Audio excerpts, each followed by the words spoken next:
Reading from Paul's letter to the church in Rome, the 8th chapter. I reckon that the sufferings we now endure bear no comparison with the splendor as yet unrevealed which is in store for us. For the whole created universe waits with eager expectation for God's children to be revealed. It was made the victim of frustration not by its own choice, but because of him who made it so. Yet always there was hope, because the universe itself is to be freed from the shackles of mortality and enter upon the liberty and splendor of the children of God.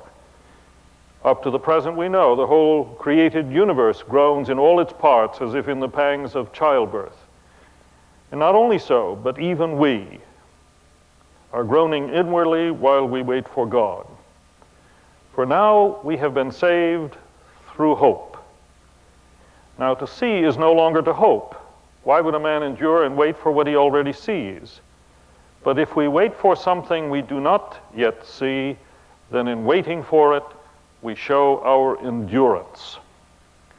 Let us bow together.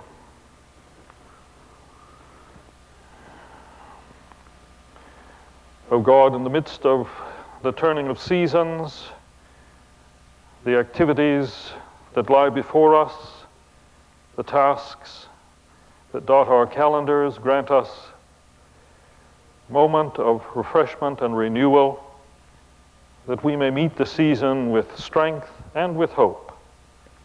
In the Spirit of Jesus, Amen. She sits there wringing her hands, dark lines under her eyes, has not been sleeping well, unable to get on with her life. She thought they were headed for marriage, but after his last trip, he called to say it was over. Now she doesn't know quite what to do. She doesn't seem to have anything to live for. He chats with friends, and they note silently that his old vigor is no longer there. The purchase of his company by a Japanese firm relieved him of his executive position. Oh, the severance was good, and he could live quite well, and after all, he was close to retirement, but he seems a bit moody and vague and listless. The young man just got his grades, and it's now clear that architecture is out of the picture, and that's all he ever really wanted, and now nothing seems to matter very much. He knows his parents are disappointed, he's drinking too much, unable to concentrate, get down to work. She's moody. The last child just left, but she can't seem to get very excited about her newfound freedom. She really doesn't want a career, although she's vaguely envious of those who do. She talks like Judith Viorst. Why do I seem to remember Pearl Harbor? Surely I must be too young. When did the boys I once clung to start losing their hair? Why can't I take barefoot walks in the park without giving my kidneys a chill? There's poetry left in me still, and it doesn't seem fair. While I was thinking I was just a girl, my future turned into my past. The time for wild kisses goes fast, and it's time for Sanka already. Well, what's the picture? It's the picture of life and the inevitability of loss, whether it be the death of the dog or the change of address or the start of college or the shift of career or friends leaving town. The losses that are part of life and that leave us discouraged, if not despairing, and wondering where we go from here. Like the politician who lost the election overwhelmingly and who said to his supporters, I'm reminded of an epitaph I saw on an old tombstone. It said, I expected this, but not so soon.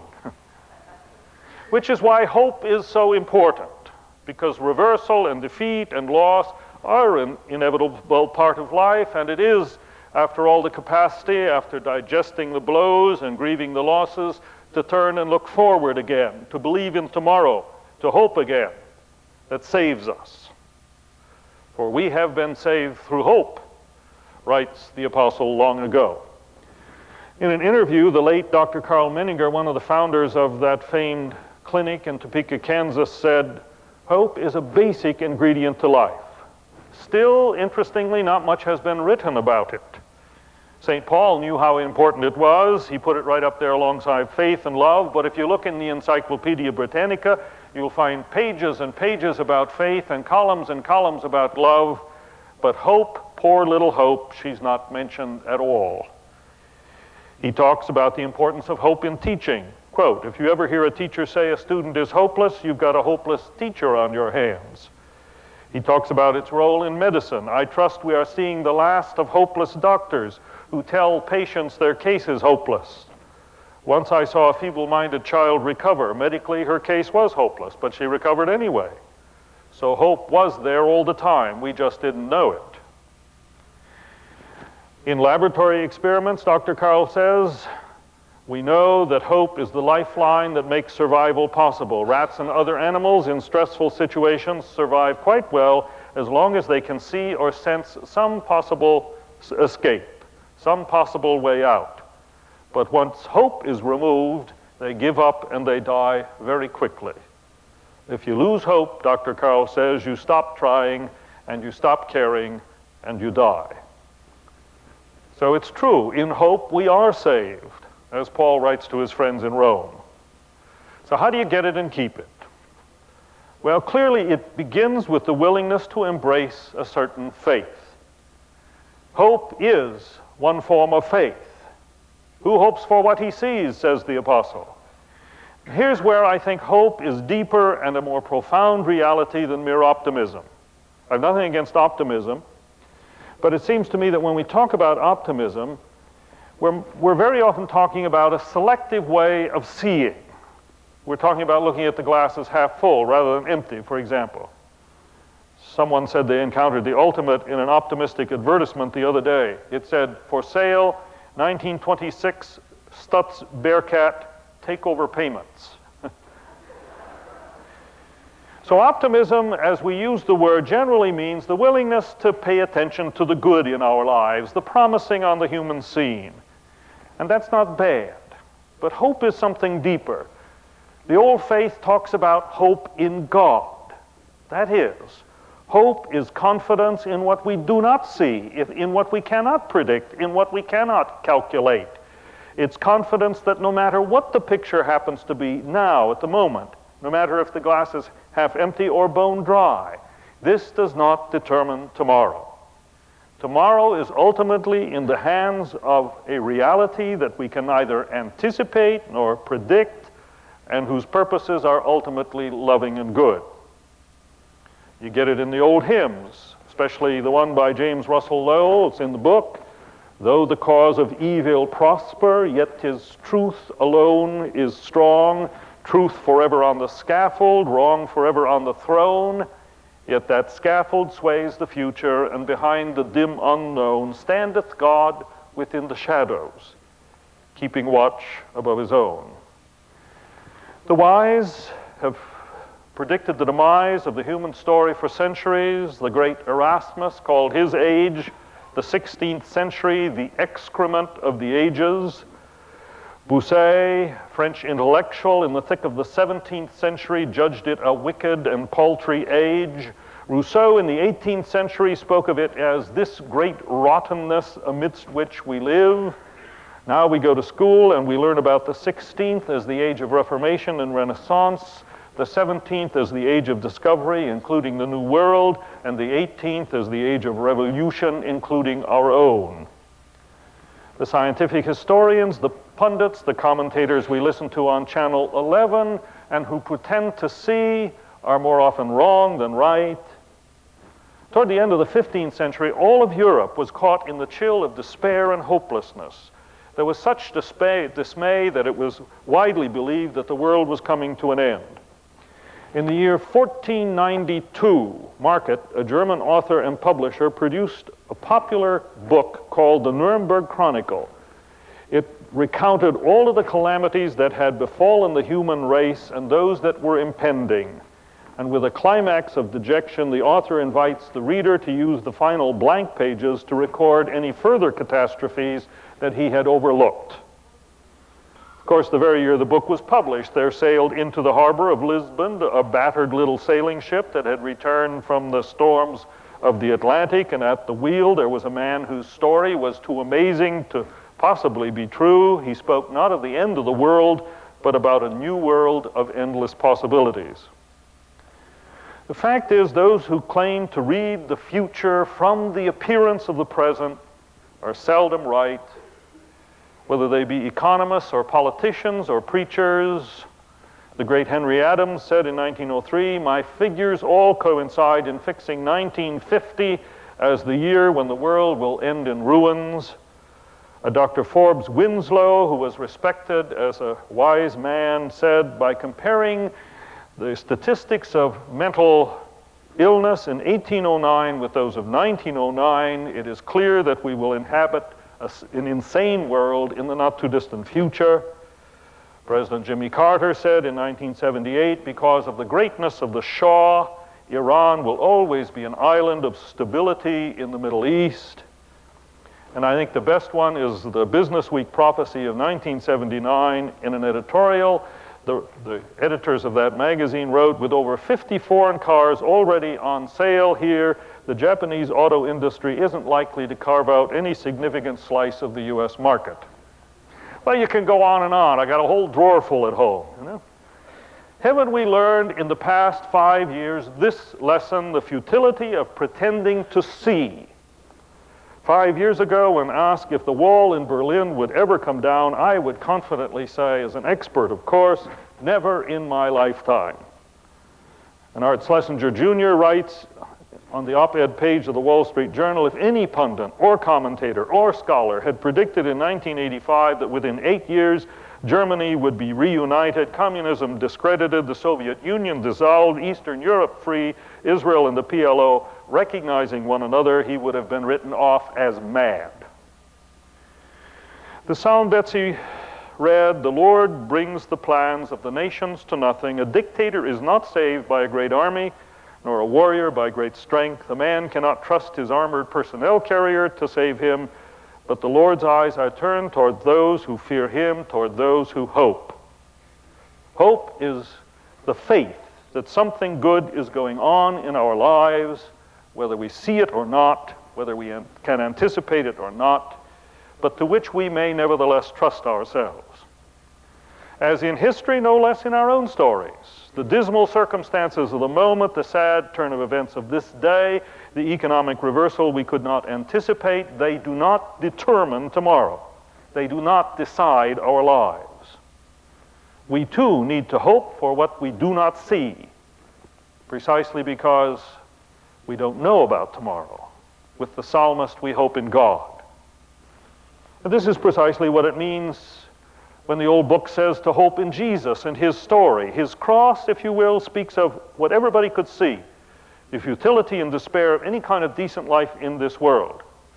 His resurrection, on the other hand, speaks of what could not be seen by the skeptical and cynical, a future that God was creating out of that very sacrifice for the whole world, a future of love and peace and joy.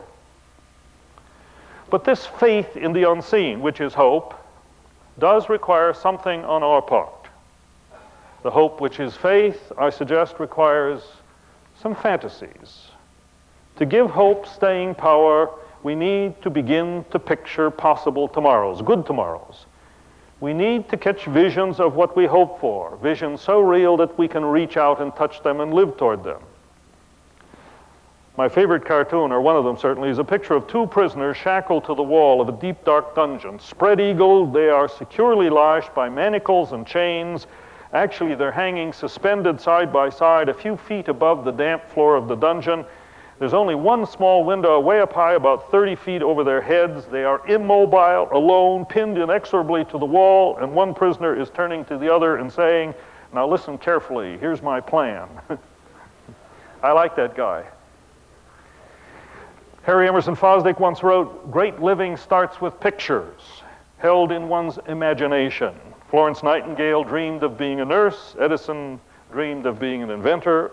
All such characters escape the mere shove of circumstance, the tyranny of fact, by imagining a future so vividly that they're drawn toward it. Hold a picture of yourself long and steady enough in your mind's eye, and you will begin to head for it. Picture yourself vividly as defeated, and that alone will make victory impossible. Picture yourself as winning, and that will contribute immeasurably to success. Do not picture yourself or your future as anything, and you will begin to drift like a derelict. Thornton Wilder, the great playwright, said much the same thing. He said, hope is a projection of the imagination, and so too is despair.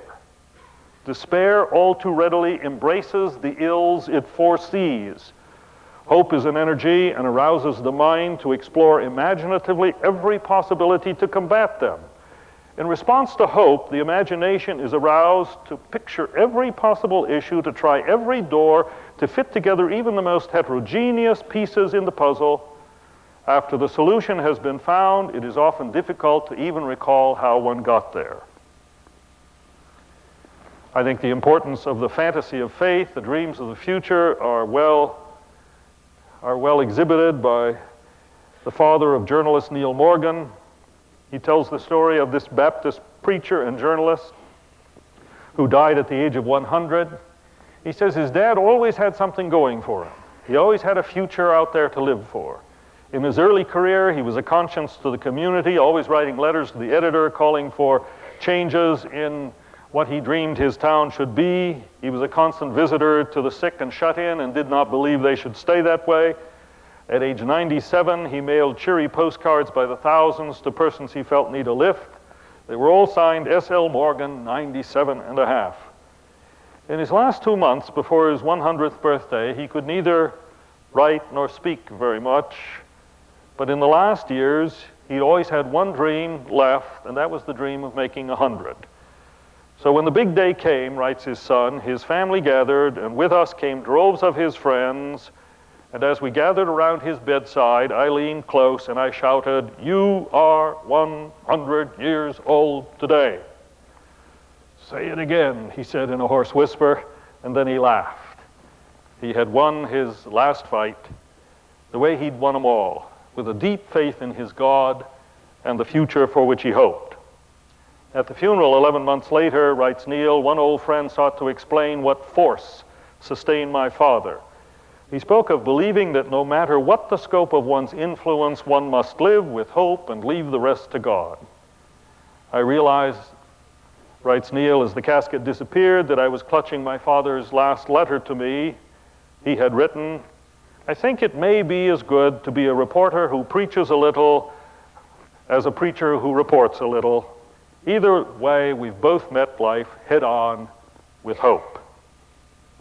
And haven't you known those who were able to keep going in life just as long as they had their dream? And how's the shape of your dream this morning? Hope, which is faith in the unseen, needs support from our own fantasies.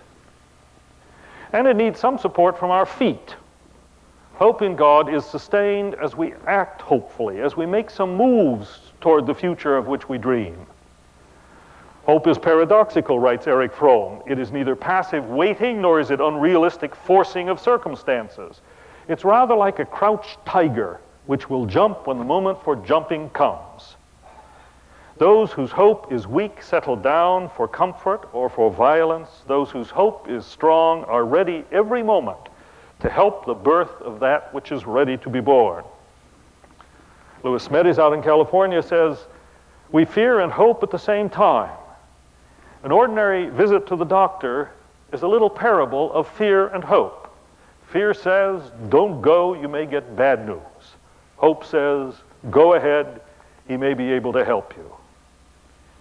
There's a man who had a physical, and his physician said to him, "You're in great shape for a 60-year-old. But doc," he said, "I'm only 47. "I know," said his physician.